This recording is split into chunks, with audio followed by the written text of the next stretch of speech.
policy yesterday, so it's like not the. Hello and welcome to our bi-weekly discussion on crypto and policy. We are live on CoinDesk's social platforms on X and YouTube, I believe. I'm Jen Sanasie here with my co-host Renato Mariotti, who is a partner at Paul Hastings. Hello, Renato. Good to be here. Good to be here. Always the best discussion of the week, talking about crypto and policy. And the conversation is really heating up ahead of November. I don't know. What kind of conversations have you been having? Well, I'll tell you, it's really interesting. After we had Vivek on a couple a Hmm. couple shows ago, and it really obviously that say the campaign was in a very different spot at that point, the presidential Hmm. campaign. And since that time, you and I talked last time. There was a Crypto for Harris event, Hmm. kind of presenting another side here, and it looks like Senator Schumer, I mean, made some very substantial comments there, giving folks hope that maybe we're going to see legislation passed this year, which would be transformative for the industry. So there's been a lot of conversation about that and what this means, and so I'm excited today because we'll hear, I say, the other side of what we heard a couple sessions ago from Vivek. Of course. So we are talking to some folks from Crypto for Harris. And then after that, we're going to be talking about the story of the day. OpenSea was served with a Wells notice by the SEC. And after that, we'll be discussing Telegram CEO Pavel Durov. He has been released from police custody but remains in France. We'll get to those in just a moment, but let's talk to our Crypto for Harris folks now. So, Crypto for Harris is a group supporting Kamala Harris's presidential campaign. Joining the show now are organizers G. Clay Miller and Jonathan Padilla. Hey, Hey guys. Jen. Hey Great. Jen. Hey Renato. Thanks for having us on. Very excited to be here. Yeah, we're excited to have you here. Every second week, we get together on X, on YouTube, and we discuss everything crypto and policy. For anyone who's watching, if you have questions for our guests today, be sure to put them under this video and we will ask them. So let's get right into it.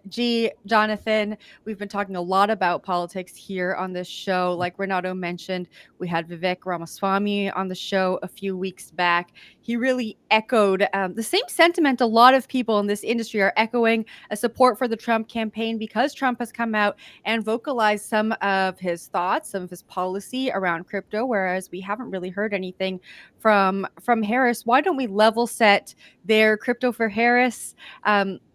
Is led by the two of you. You work in this industry. I assume that you have other folks in the organization who also work in this industry. Talk to us about your viewpoint.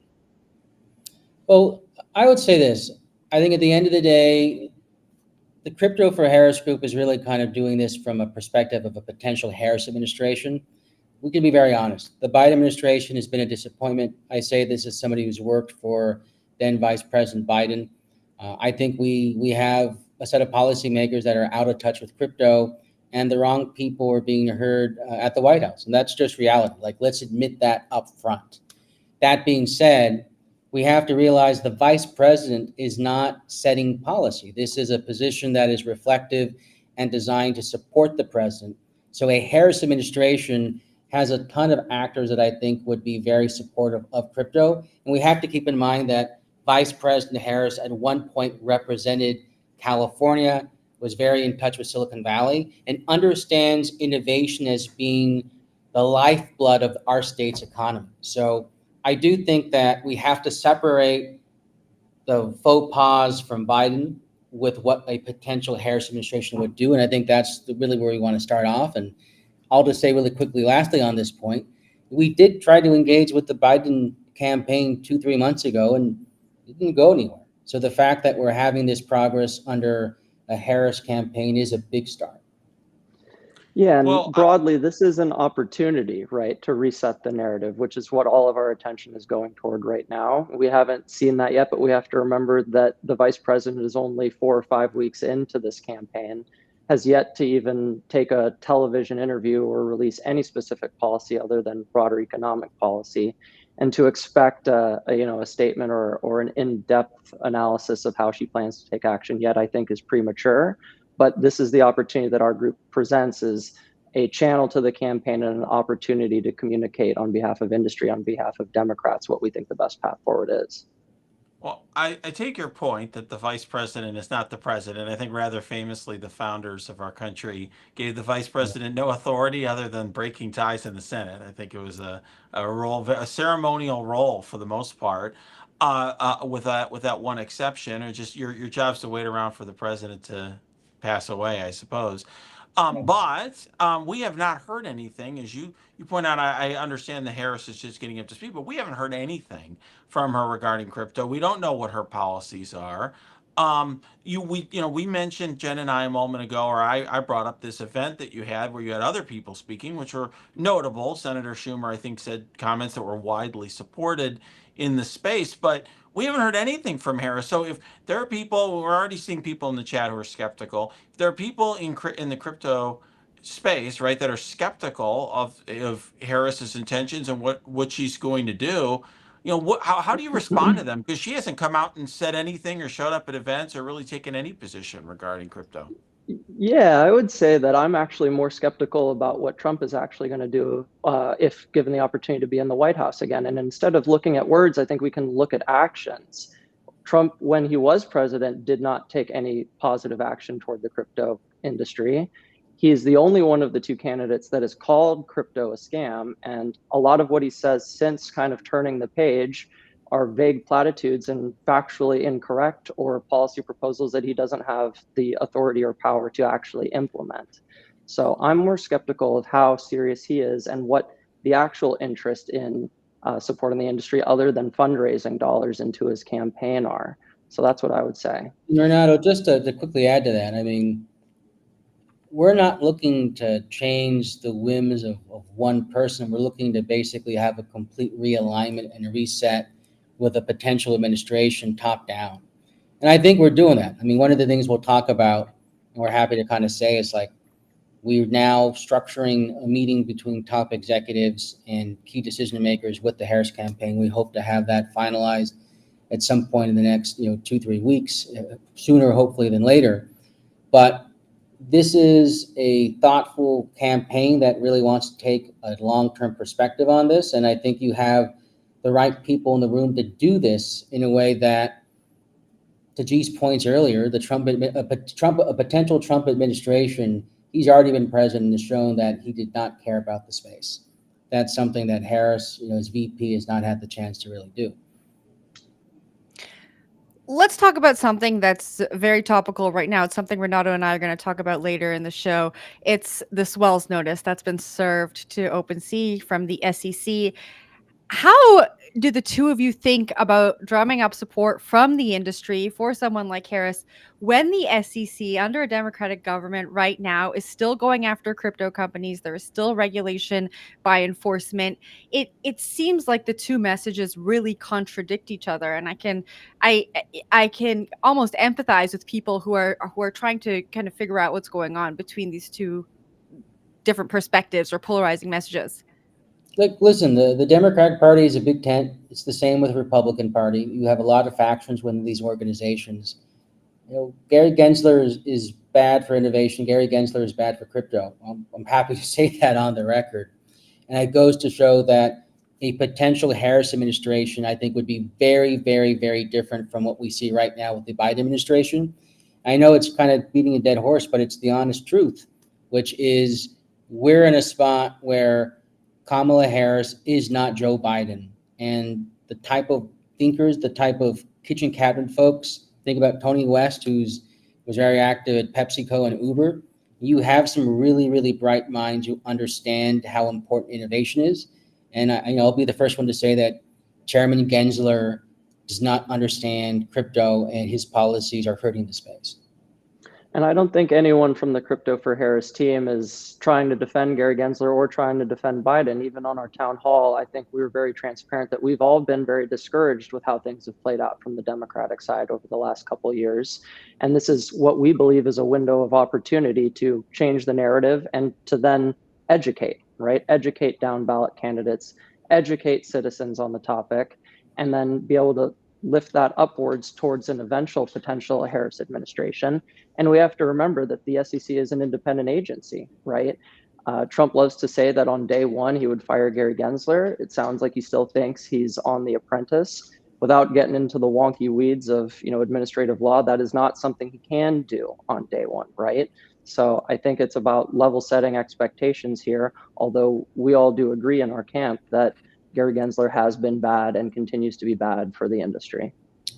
So perhaps the biggest news item, and I alluded to this earlier, that came out of your first Crypto for Harris meeting was Senator Schumer coming out and saying he supports a legislative solution to Gary Gensler, a legislative framework that would come out, and he is going to try to push this through before the election. So that was very interesting. I think it made news. It actually caused some folks to make a decision that they did not want to deploy. Um, they did not want to deploy their assets against Democrats in the short run because essentially, they're like, hey, we're getting an olive branch for the Democrats. The crypto space needs to hedge its bets and be supportive of both sides of both political parties if they're going to be supportive of us. I'm curious what your take is and what your message is, given Senator Schumer's statements at your recent event. Listen, Senator Schumer is the most important senator in the Senate. He's majority leader, and if somebody can set an agenda, it's him. Having the olive branch from Senator Schumer in the understanding of the importance of this space is so incredibly important to kind of highlight that crypto needs to become a post-partisan issue.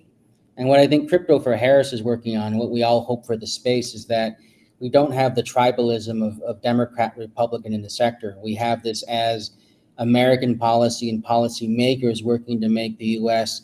the center point of innovation and making the ability for the U.S. to really kind of be a standard bearer for crypto and blockchain as a whole. Senator Schumer understands that, and he understands it well because of the number of crypto innovators and entrepreneurs in New York. And he understands that by mitigating this risk of regulatory arbitrage, we can really position the U.S. as a center for innovation here. Okay, so I ask almost all of our guests who come on our show this: what needs to happen for us to get there? I mean, regardless of who wins, I think everyone here can agree that this needs to be a bipartisan issue. I think almost every guest that's come on our show has said that. People from both sides of the aisle need to agree for progression to be made. What needs to happen, in your opinion? I think it really starts with education and advocacy, which is why we all kind of got on board to do this, right? Mm-hmm. It obviously starts, it started with the town hall. Senator Schumer's remarks were a great kind of tailwind for us to unleash what I've called closeted crypto Dems who have been scared to get off the sideline because of rhetoric online. And now that they've been given the opportunity to do so, we are seeing a big grassroots movement coalesce behind policy recommendations, fundraising efforts, and hopefully direct voter contact initiatives as we get closer to the election. And then, win or lose, whoever takes the office of the president next, it's going to have to turn to an education and advocacy long-term play so that regardless of who's in there, the policies being put forward are bipartisan. I would just quickly add, I spoke to Christine Pelosi, who's Speaker Madam Pelosi's daughter. Last week, I was a delegate to the Democratic National Convention. And we had a long conversation about crypto. She's a very high-ranking member of the Democratic National Committee. And to G's point, very smart woman, but does not know a lot about crypto. And so she asked for education. We're getting her the information, which I guarantee will probably get to her mom, which would be great for the industry. That being said, I think it's incumbent upon people in the space to hold both Democrats and Republicans accountable. It's one thing to get your candidate elected. It's an entirely different thing to get legislation passed, and holding people's feet to the fire and making sure that things get done in the next Congress and with the next administration is incumbent upon all of us. If you're a Winklevi or you're G and me, we have to kind of lock hands and get it done. What does that education and advocacy look like? I spoke to Congressman Ro Khanna recently. He said that he would love to see the vice president, starting to use some of these tools, maybe opening up a wallet on Coinbase, starting to interact with it to really understand it. And as he was speaking, I think about what Trump is doing. He's launched his 4th NFT collection. He has some project that is allegedly going to be a DeFi project, although there's not a lot of details on it yet. But seemingly playing with the technology, experimenting with it, maybe to learn. How would you like to see Harris interact with the technology in the name of education and advocacy? I think some of the low hanging fruit, and I think maybe not immediately, but hopefully by the end of the campaign, I think we have the Harris campaign accept crypto. I think that would be a great start to kind of really get this across both the DNC and the Harris campaign. Those are conversations we've been having. We worked extensively on last week at the convention. I do think getting the VP or Walls to set up a Coinbase wallet or something like that would be really, really powerful. Maybe even get them to buy some Bitcoin and ETH. I agree. Our group, Crypto for Harris, right now is heavily focused on a series of fundraising roadshows between the second half of September. We would love to be able to turn that over in crypto and know that if it was accepted in crypto, those fundraising numbers would double, triple, or quadruple. And then, beyond just interacting with the technology, which I always agree is the most important way to learn, we want to start seeing them prioritize democratic economic principles for the technology and understand what this technology can do for the unbanked, what it can do for job creation and innovation in America, and what it can do for our national security by ensuring that we maintain US dollar hegemony and can continue to lead on the world stage through soft power and economic power. So a big part of politics is showing up. In other words, a lot of politics is about actually being there in communities and making them feel heard and represented and so forth. In some ways, you talked, Clay, about closeted Democrats in this space are coming out. But ultimately, one thing that Trump has done, even though you've highlighted some of his negative comments, is he's come to events. He's shown up. He's sent his surrogates to events like Vivek, and they've shown up. What are you doing to ensure that the Harris campaign starts becoming more present in the spaces that we all meet and inhabit? You want to take that, JP? Yeah, I mean, I would say this, like it's engagement with the right folks within the Harris campaign, which we've started to kind of give them, one, a primer on crypto. And then two, there's been a lot of vitriol in the space. If Ryan Selkis is watching, you should probably unblock me on Twitter. But, it's having honest, meaningful conversations in a way that is productive and civil. And I think that has scared a lot of folks on the Democratic side away, just given that level of animosity. Totally understandable why people are going there. But in a world where I think we can get this done, the Harris campaign, I think, is going to be willing to have some of these conversations and set it up. But you got to keep in mind, and you got to give credit to Trump. Like, he's been doing this for a long time. The Harris campaign has only been up and running for 4 to 5 weeks. And putting together a campaign is really, really hard, having worked in politics. This is a juggernaut that takes months to get in place, sometimes years. So they're moving incredibly quickly with, I think, the time they've had. And we're going to do our best to give them every opportunity to appear at events, right? These fundraising roadshows will be one. We're in communication with the campaign and hope to get surrogates at some of them. And then if we can make some tailway ahead of the election, we'd love to do another second virtual town hall, which we would position more as a rally and would obviously extend the invite to any campaign staff and the VP herself to come present. All right, we are going to have to wrap it up there. Jonathan G, thank you so much for joining our live broadcast.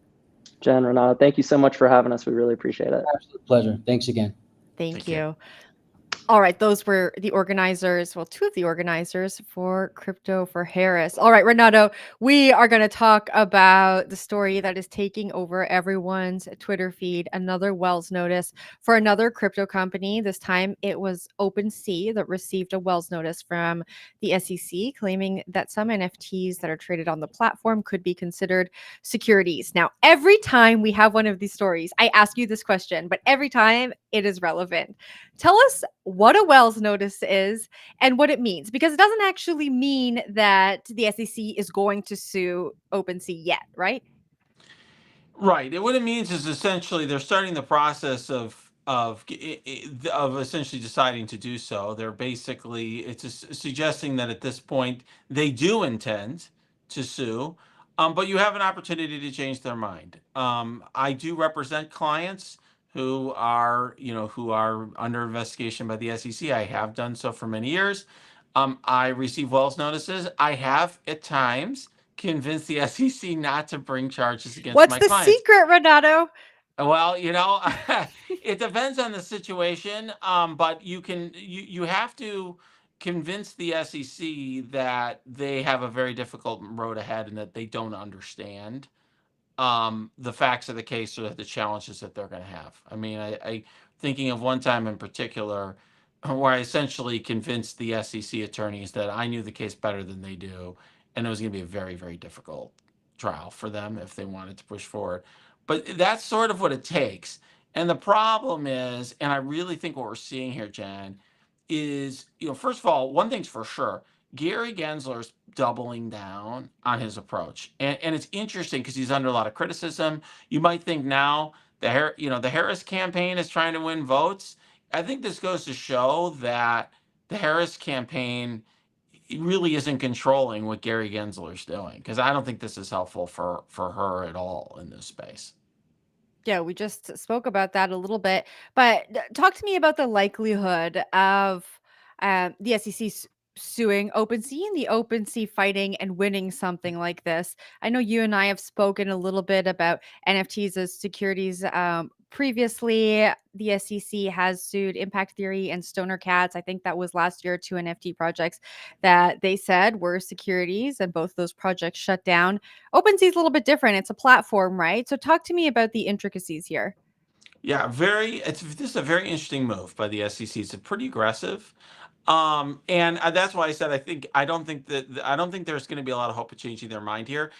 They should change their mind, but you've got to think that they know they already know all the facts that matter here, and they're still pushing forward. It's a bold move. It's like that meme, right? It's a bold move, Cotton. Let's see how it plays out for them. I think that's the case here. So, ultimately, part of there's something called the Howey test that courts have used. Really, this is from a court case in the 1940s, long before crypto existed, to determine whether or not something is a security. And some of the NFT platforms that have had issues in the past, I think we may have talked recently, but like the one NFT platform that shut down was the one that DraftKings put out, right? That was They made a decision, a few weeks ago. You and I had talked about it. Like, the DraftKings platform is gone. Why did DraftKings decide to shutter their platform? Because the NFTs on that platform derived a lot of their value from being part of this DraftKings venture. In other words, if you are not just buying an image of a football player, you are buying a potential to make money that was going to get paid out in a DraftKings platform. It looked a lot more like an investment contract than like buying a photograph, right? The difference here is that the NFTs that are listed are not put out by the platform itself. It's not like Ocean Seas is creating Bored Ape and NFTs. They're letting anybody put their NFTs on this platform. They're not really making money off the creation of the NFTs themselves. And the NFTs sometimes they have some additional value that come from them, but sometimes it's purely the ownership of the NFT itself. So I think it's much more difficult, particularly given that that really the goal of the platform here is not to make money in conjunction with the issuers of NFTs themselves.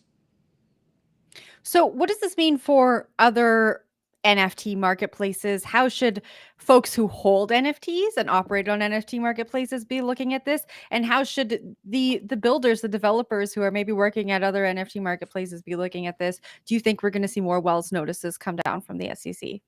Well, the last question is the easiest one to answer. The answer is yes, okay? Because if they are going after this platform, they really could go after any NFT platform, and really creates a lot more uncertainty. It's got to be very frustrating, because for the folks who are running these platforms, because they often aren't making a ton of money, and lawyers are expensive, and this whole process is costly. And as I think we've seen, let's say, I use the example of the DraftKings scenario that we talked about Mhm. a few weeks ago.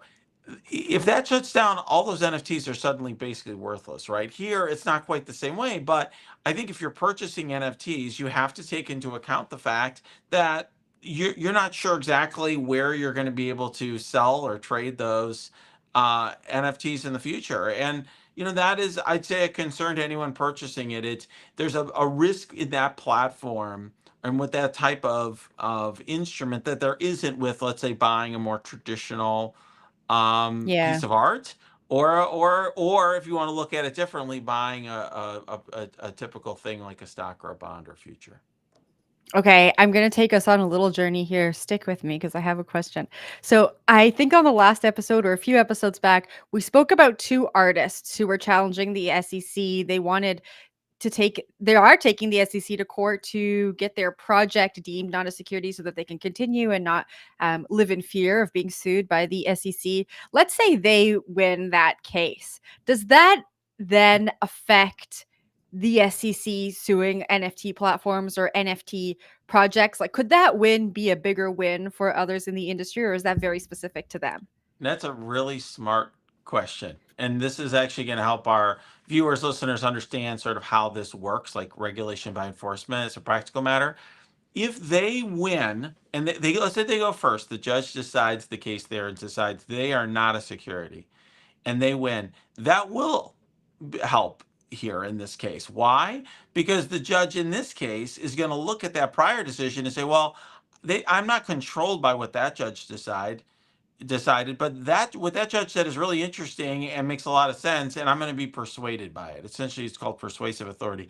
It could have an impact, which is why in that case I actually think they purposely kind of put that case together and chose the right place to file it to try to impact Mhm. the direction of the law. And it's why, by the way, smart litigators often try to time the case, like either slow a case down or speed it up, depending on whether they want to go ahead or behind what another court is doing in another jurisdiction. So I think that's potentially could happen here. And by the way, this is one of the also it's not quite as favorable as that case you just mentioned, but this is also a fairly favorable defendant for the industry to be putting forward versus like a DraftKings, where it's like it's Mhm. clearly they're just trying to make money off of NFTs. Okay, and last question before we move on to our next topic. Um, let's say the SEC decides to sue OpenSea. It's prolonged. The election happens in November. Trump wins. Gary Gensler is fired on the first day. Let's say these things come true. How does that affect any SEC suits against crypto companies? So the chairperson makes the decision. The chair makes the decision regarding.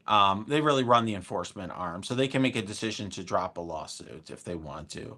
These things typically do not occur automatically. I mean, in some hypothetical universe where I think our last guests were correct. You couldn't fire the person on day one, but let's just say Vivek or whoever.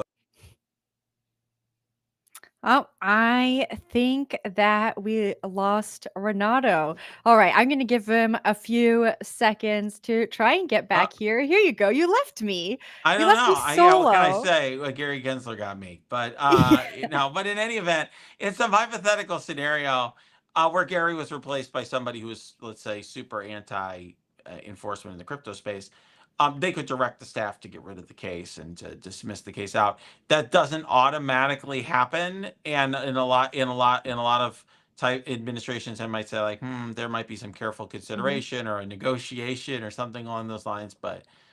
Here it's probably very likely. All right, Renato, let's move on to our last story of the day. But before we get there, I want to remind everyone who's watching that you can ask questions too or share your comments. Just put those under this video and we will get to them. As a reminder, we do this every second week. We talk about everything crypto and policy. And the last story that we're going to talk about today is Telegram CEO Pavel Durov as we know, was charged in France over illegal activity on the app. There's a lot of discussion and speculation going on right now about how other social media execs and companies might be held accountable in different jurisdictions. Renato, when you saw this news break, what were you thinking? I was surprised. I mean, it's really Hmm. shocking. Telegram's a huge company. You would think that this is something that wouldn't happen without warning. In other words, usually I represent a lot of big companies. It's pretty rare that like somebody big like the CEO just gets arrested out of nowhere. Now it's possible. I'm not a French lawyer. I don't practice law in France. I don't claim to know French law. So things can occur differently there, but generally in an enforcement matter, the government's going to give you some heads up. So that's the first thing.